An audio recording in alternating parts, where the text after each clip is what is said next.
Thomas Soto, 6h-9h sur Europe 1. Le débrief de la matinale, les temps forts de ce que vous avez entendu ce matin sur Europe 1. La police sous le choc, l'émotion et la peur sont omniprésents depuis l'assassinat du commandant Jean-Baptiste Salvin et de sa femme Jessica Schneider. Écoutez le témoignage de ce policier de la BAC, la brigade d'anticriminalité de Seine-Saint-Denis. C'était tout à l'heure à 7h.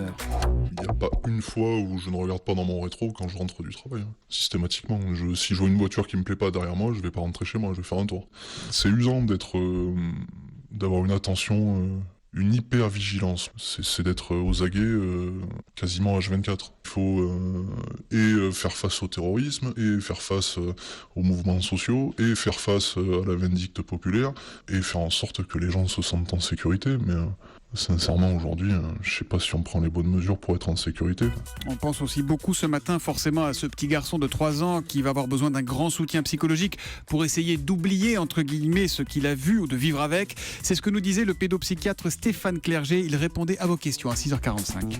Les enfants qui vivent un traumatisme ont le cortex cérébral qui se développe moins, avec troubles des apprentissages, baisse du quotient intellectuel. Donc il faut vraiment une prise en charge et un accompagnement intensif.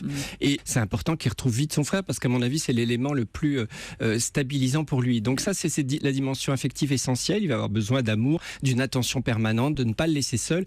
Et à côté de ça, des soins sur du long terme, à la fois pour soigner l'état de stress post-traumatique, mais aussi la dépression liée à la perte.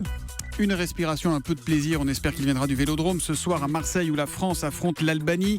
C'est l'Euro 2016. Malgré les violences du week-end dernier, le préfet des Bouches-du-Rhône, Laurent Nunez, et c'est voulu rassurant tout à l'heure. Il était à 7h45, mon invité pour l'interview Vérité d'Europe 1. France et Albanie, nous ne sommes pas dans le même contexte. On va être vigilants parce qu'il y a toujours la menace terroriste, parce qu'il y a toujours, bien évidemment, quand on a de nombreuses personnes dans une ville, des risques. Donc il faut être attentif, mais nous n'avons pas les mêmes antagonismes entre groupes de supporters, comme c'était le cas entre les Anglais et les Russes. C'est d'ailleurs pour ça que ce match avait été classé match sensible par l'UEFA. Voilà, beaucoup de réactions après les propos du préfet des Bouches-du-Rhône. Mathilde Doherty a tweeté une simple photo, une photo d'autruche, la tête dans le sable. Et puis une conseillère de Paris veut nommer une rue Robespierre à Paris. Donc qu'en pense notre philosophe Raphaël Antoven? C'est ce qu'il nous disait à 7h25, la morale de l'info.